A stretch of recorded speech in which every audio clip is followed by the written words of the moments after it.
Isang mapagpalang hapon sa lahat mga idol. Ito na yung ating mga medalyon na gawa sa kampana at kalis na nanggaling tayo kahapon doon sa Batangas kay paring Ariel Magsino. So meron tayo ditong ito ang Santo Cristo na nakatingala. Yan yung Santo Cristo na nakatingala natin. May 4 Ebanghilista, IHS at yung Henry. May tinatapakan na bungo at pantay paa. So ito yung Santo Cristo version 2, no? Ito yung version 2 natin. At meron din tayo dito Santo Cristo na nakatingala. May tinatapakan din siya. Ito yung version 1 natin na Santo Cristo. So simplihan lang. Lalagyan lang natin ng karagdagan na araw dito. At yung salita sa likod, idadagdag natin na katulad na meron dito sa version 2. Yung lihim na salita. So ayun. Sa mga mag-order na ito, may version 1, may version 2. At yung matindihan natin na Kristong pagkabuhay at merong amahan dito sa likod.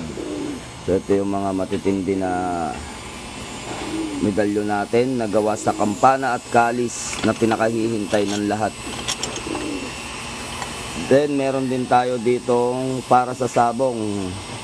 Ayan, si San Pedro na may hawak-hawak na manok.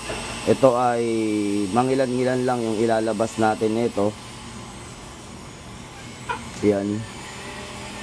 May ilan-ilan lang tayong ilalabas. Ito rin ay gawa sa kampana at galis.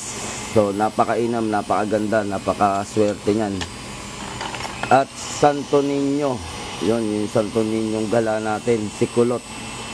No, sa mga gustong mag-alaga nito para maging gabay at patnubay natin sa araw-araw at pampaswerte na rin. Lalo na yung mga nagbabiyahe at laging nasa galaan, yun yung mainam na magtatangan nito. Then, yung ating bagong kasa o bagong labas na tinatawag natin na Anima Sola. So, ito yung wala sa mga ngayon. Walang labas nito, merong hininga. So sa mga manggagamot at mga nagsisimula sa espiritual na gustong umandar ang mga orasyon at inyong mga tangan na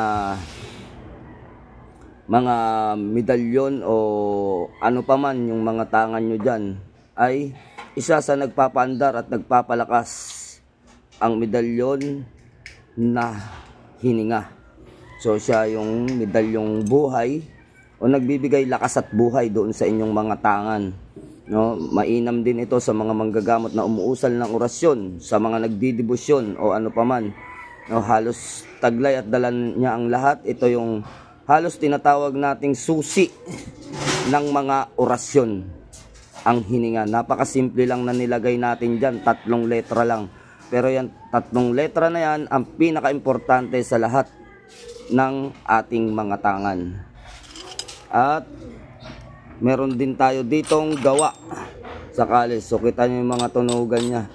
Grabe yung mga tunugan nito mga lods. Kakaiba talaga. Itong ating hininga rin.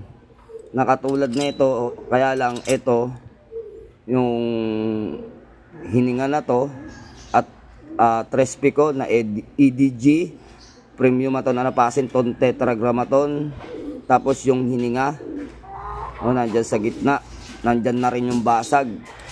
Ito ang malakas na version nito. Kaya lang ito Anima Sola, ito ay Trespico. Depende sa inyo kung anong tatanganin ninyo. At ito ay pangontra sa kulam, barang tigalpot, palipad dangin. At kagaya sa may mga tangan ng mga medalyon. Halos siya yung sentro na tinatawag. So yun, napakaganda, napakainam. At kapag napunta sa inyo, tiyak nakikilabutan kayo, hindi lamang sa itsura, hindi lamang sa kanyang disenyo, kundi sa kanyang lakas at bisa. Kayo na rin po ang makakapagsabi kung ano meron sa lakas at taglay niya. At ito yung ating kasarin. Naglabas din po tayo ng medalyon na ganito, na ang version naman niya ay kampana at kalis. So ito yung pangalawang labas na natin na talagang mabili.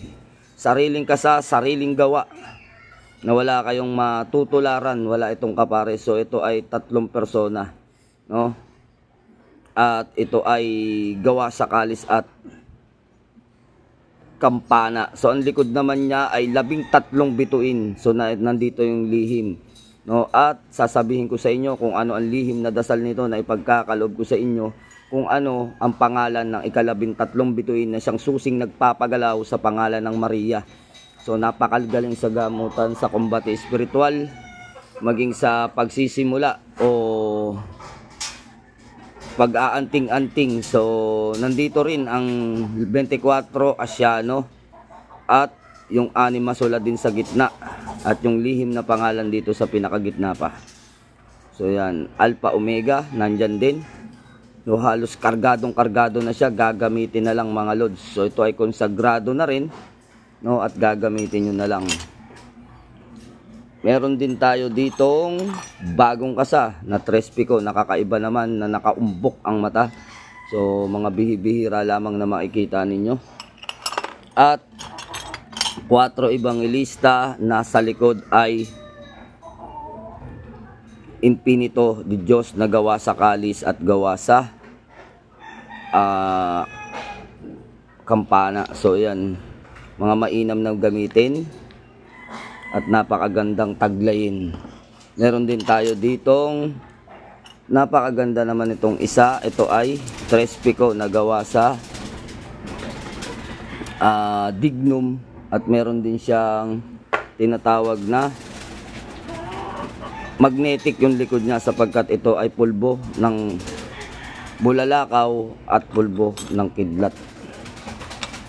Yan mga lods, kapit na kapit. Yun yung karga niya sa likod, napakainom na gamitin. Kontra sa laban sa kulang tigal po, barang, at may kabal din siya sa katawan. Yan, may bato omo din siya. So ito naman, ito yung kapag inilawan mo, tagos ang ilaw dito. Ito kasi ay gawa sa raha kayo, so nag-iisa lang to. PM lang sa mag-order sa atin. At yung muka ng Kristo na ang likod ay kakaiba, so lihim lang to, hindi ko na babanggitin kung ano ang meron dito sa mag-order nito. Tsaka ko na lamang po babanggitin sa inyo kung ano ang meron sa kakayanan nito at ano ang taglay niya. So sa itsura pa lang makikita natin, meron pa siyang susi siya sa kabuhayan at kung ano man. Meron tayo ditong Santo Niño na tinungtungan niya, tinapakan niya yung bungo. Ito yung napakahusay sa gayuma, sa negosyo, sa pampaswerte, sa panghalina, sa tindahan, sa boyfriend ninyo o kanino man, sa girlfriend ninyo. No, siya yung mainam. At meron tayong Santo Niñong alagain. Ito naman yung Santo Niño na inaalagaan, gawa din sa kalis at gawa rin sa kampana. At yung kakaibang amahan na meron ding hininga, ayan, JAH din yan mga lods. Kung napapansin ninyo, karaniwan sa gamit natin hininga kasi napakahusay gamitin at simplihan lang. Hindi na kailangan ng maraming cheche bureche para paganahin yan, kasi nandyan na yung salita, nandyan na rin yung susi. No, sa mga mag-o-order sa atin, yung mga simplihan lang natin. At Mariam Berhen, yan yung Berhen na sinasabi natin, no, si Ina. Kakaiba ito, nandito na yung kanyang bituin. So ayan, mga kakaibang kasa, kakaibang imahe, kakaibang gawa na hindi nyo makikita o matutularan sa iba. O meron tayo ditong Italy na medalyon. Ito ay Italy. At may medalyon din naman dito na tinatawag nating Antigo. Ayan, 7 corona. So ito bihirang bihira talaga to mga idol. So yung 7 corona na yan, Espiritu Waximan likod. Yan, sa magpi-PM na ito, PM na. Tunog pa lang mga idol. Ayan, sa ating singsing. Ang hirap patamain ah. Ayun. So, meron din tayo ditong Infinito di Diyos na kakaibang kasa na meron siyang araw at buwan. So, ito yung hinahanap ng karaniwan na Infinito na dapat tanganin ng mga gustong pangdigmaan na klase ng medalyon. So, ayan, napakaganda at napakainam nitong gamitin mga idol. At sa lahat ng mga mag-o-order sa atin, yung mga wala pa, no, meron din tayo ditong Tres Pico Roma na gawa rin sa kalis at gawa rin sa kampana. Yun yung mga lahukan, yung mga sangkapan na tinatawag natin na kakaiba. At dito nyo lang matatagpuan yung mga ganyang klase ng disenyo na sarili natin. Kasi meron din tayong eto, kakaiba, kulay pa lang, pero nagpapasusot pagkabuhay. Ito ay makikita nyo sa karaniwan, ngunit ang palatandaan dito ng kanyang kakaiba ay doble itong linyahan. So sa iba kasi makikita ninyo isa lang yung linyahan nito, doble, na palatandaan na isa sa mga kasahan natin at gawa natin. So yun, PM lang sa lahat ng gustong magkaroon at gustong mag-order ng mga ganitong klaseng kagamitan. God bless you more mga idol.